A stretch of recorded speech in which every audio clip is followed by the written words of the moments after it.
नमस्कार दोस्तों, आपका स्वागत है मेरे YouTube चैनल सोशल लायर में। मैं वरुण पांडे एडवोकेट। आज आपको एक नए टॉपिक के बारे में बताना चाहूँगा। वो टॉपिक है जो बहुत से लोगों से जुड़ा हुआ टॉपिक है कि विवादित प्लाट या विवादित संपत्ति से किस तरीके से हम बेच सकते हैं या किस प्रकार से उसका निस्तारण करें। और बहुत से लोग जो होते हैं कि विवादित संपत्तियों मुकदमा लड़ते लड़ते थक जाते हैं और जिनकी आर्थिक स्थिति ये अलाउ नहीं करती कि अब कितना हम मुकदमा लड़ें। और कुछ लोगों की प्रॉपर्टियों विवाद की वजह से बिक नहीं पाती हैं। कुछ प्रॉपर्टियाँ ऐसी होती हैं कि जिसमें किराएदार मकान में बहुत पुराने ज़माने से रखे जाते हैं और वो खाली नहीं करते हैं और बाद में मुकदमा लंबित हो जाता है। उसके बाद भी निस्तारण नहीं हो पाता है मुकदमों का और प्रॉपर्टियाँ बिक नहीं पाती हैं। और जब प्रॉपर्टियाँ बिक नहीं पाती हैं तो उनके मकान मालिक जो होते हैं वो उनको जब धन की आवश्यकता होती है या कुछ कार्य करने की आवश्यकता होती है तो ले दे के उनके पास वही एक मकान ही रहता है और उस मकान का ही विक्रय करके ही वो कुछ धन प्राप्त कर सकते हैं, जिससे कि वो अपना जीविकोपार्जन या अपने बाल बच्चों के शादी विवाह इत्यादि कर सकें। लेकिन विवाद में फंस जाने के पश्चात प्रॉपर्टियों का विक्रय नहीं हो पाता है और संपत्ति होते हुए भी वो गुर्बत का जीवन व्यतीत करते हैं और किराएदारों से भी ज़्यादा बुरी स्थिति का जीवन जीते हैं। मैंने बहुत से ऐसे लोगों को देखा है, अपनी रिश्तेदारियों में भी देखा है, अपनी यारी दोस्ती में भी ऐसे लोगों को देखा है कि जिनके किराएदारों के पास कार, मोटरसाइकिल, टाटा सफारी वगैरह होती है, लेकिन मकान मालिक वही पुरानी टूटी साइकिल से आता जाता है और उसके पास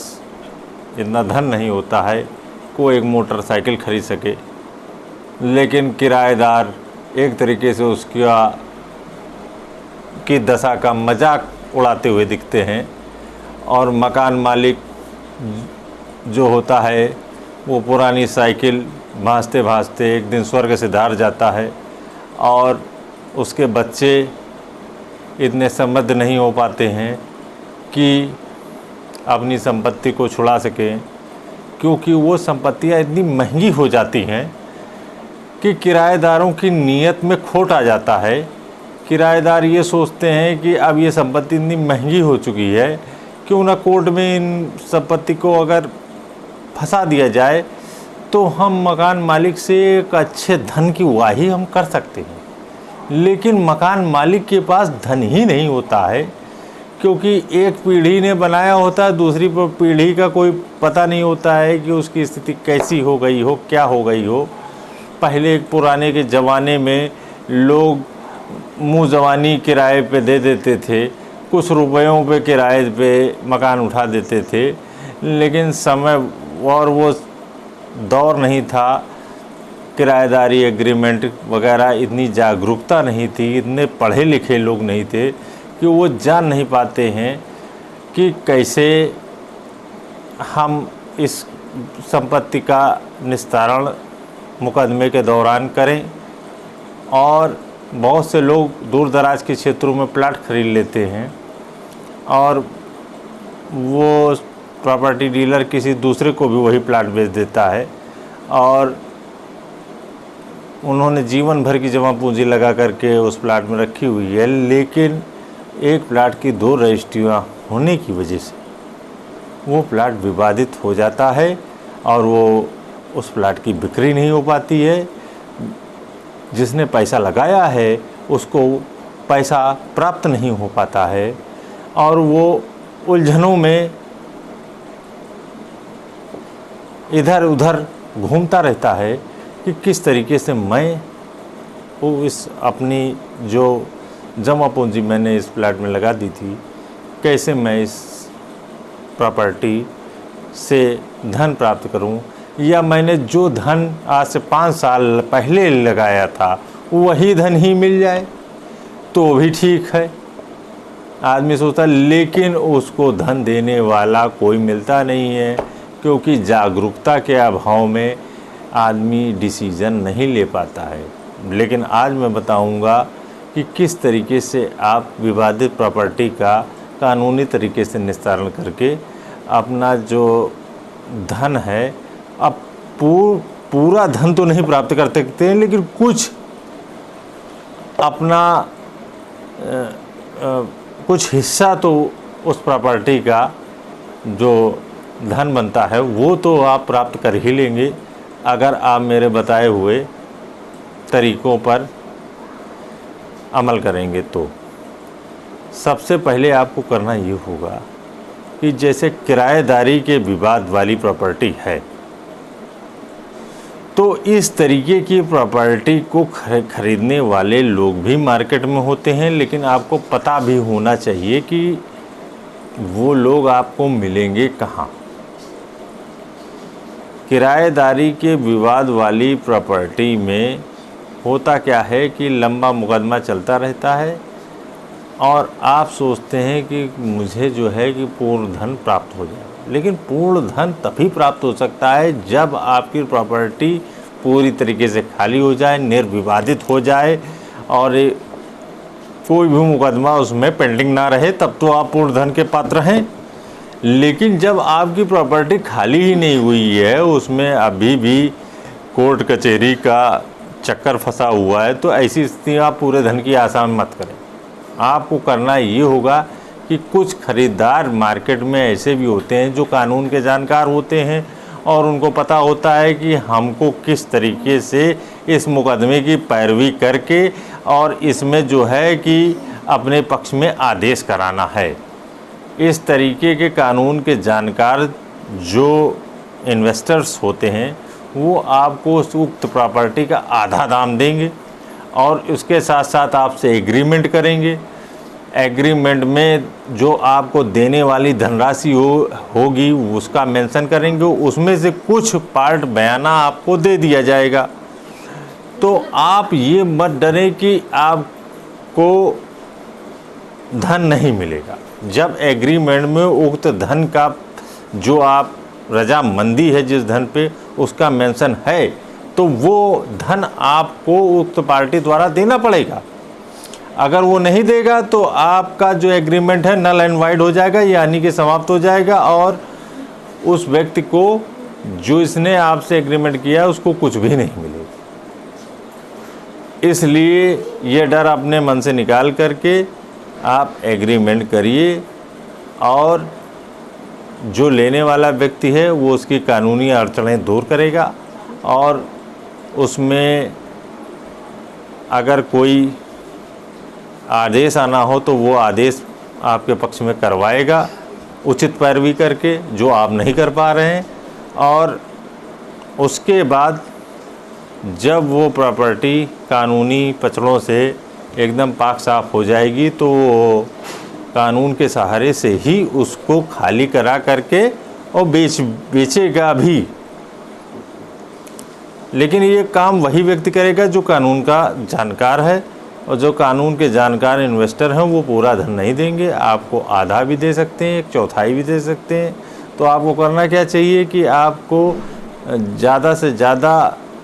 मोल भाव करके अपना उपयुक्त धन तय करके, और जो व्यक्ति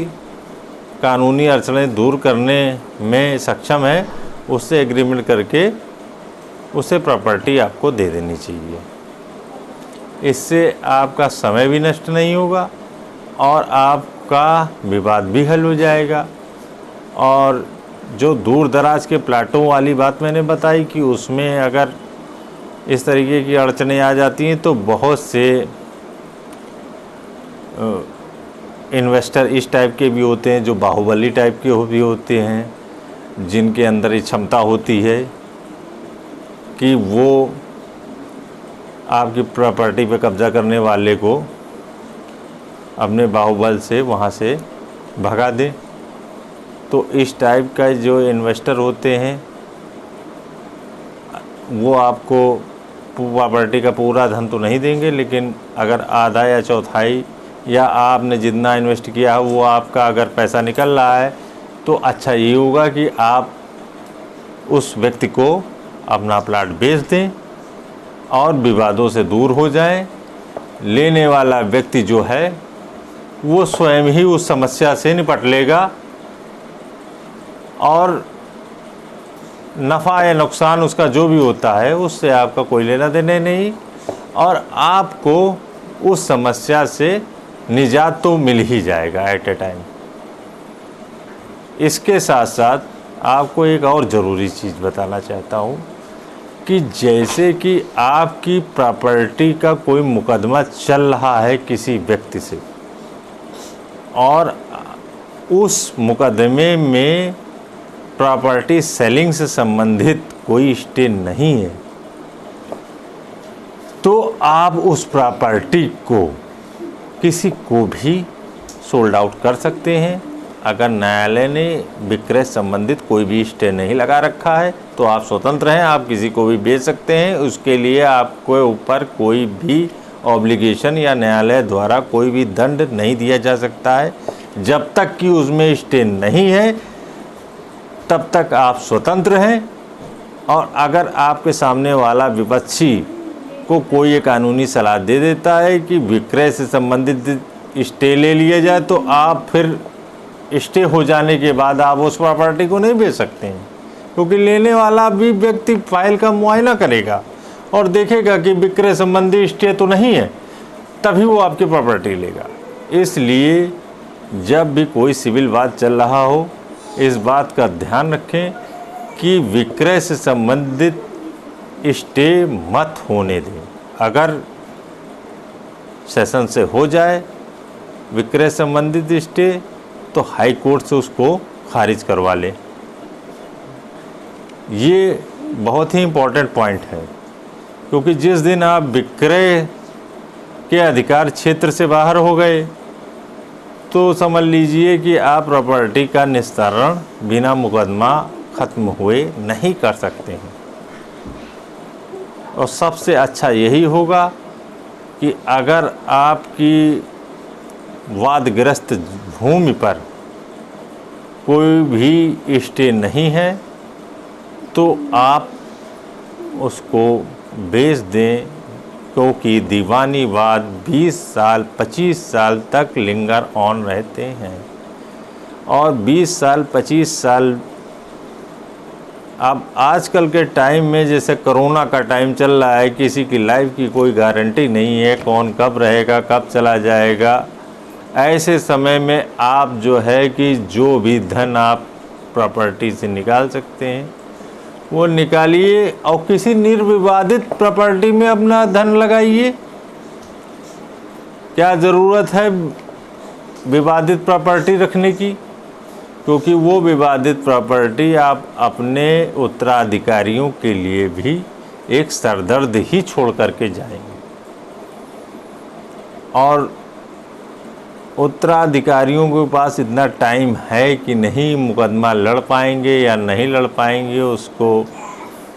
प्रोसेस को समझ पाएंगे या नहीं समझ पाएंगे, ये एक दूर की बात है। लेकिन अगर कोई आपके नाम से सिविल सूट है तो प्रयास ये करिए कि अपने जीवन काल में ही उस सूट को फिनिश करिए। यही सबसे अच्छा रास्ता है विवादित प्रॉपर्टी के निस्तारण का। आगे के वीडियो में जो आने वाले वीडियोज़ हैं उनमें विवादित प्रॉपर्टियों के बहुत ही प्रकार होते हैं, कई टाइप्स में विवादित प्रॉपर्टियां होती हैं और उन विवादित प्रॉपर्टियों का निस्तारण किस प्रकार से किया जाए उसके बारे में मैं समय समय पर आपको इंगित करता रहूँगा। और अगर किसी की कोई समस्या है प्रॉपर्टी से संबंधित और अगर वो प्रॉपर्टी विवादित है तो उस बारे में आप कमेंट बॉक्स में मुझसे राय मशवरा ले सकते हैं। मैं आपको अपने विचार से बता सकता हूँ कि उस फला प्रॉपर्टी का निस्तारण किस प्रकार से किया जाए और उससे आपको लाभ भी प्राप्त होगा। और अगर आपको मेरा ये वीडियो पसंद आया हो तो लाइक करें, शेयर करें और बेल आइकॉन को ज़रूर दबाएं, जिससे कि आपको अब मेरे आने वाले वीडियोज़ के बारे में आपको जानकारी मिलती रहे। बहुत बहुत धन्यवाद।